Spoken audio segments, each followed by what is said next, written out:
ଭଗିଆ ଭଗିଆ ଭ କାଟିଦେଲେ କି ହଁ ବୁଝିଲ ତ।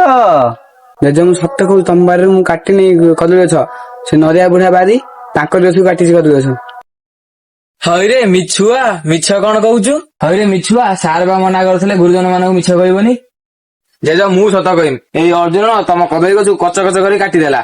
ମୁଁ ନିଜେ ତମ ଫଳନୀ ଗଛକୁ ଦି ଚୁଟିଆ ମାରି କାଟିଦେଲି। ଅର୍ଜୁନ ଅର୍ଜୁନ ତମ ଭଲ ଗଛ ଗୁରାକୁ ଦେଖି କାଟି ଦଉଛି, ସେଣେ ମତେ କହୁଛନ୍ତି ବୁକାଚୁଦା। ଜେଜ ସତରେ କହିଲ କଣ ମୁଁ ଗୋଟେ ବୁକାଚୁଦା? ତୁ ଶଳାଟେ ମହାନ ବୁକାଛୁ।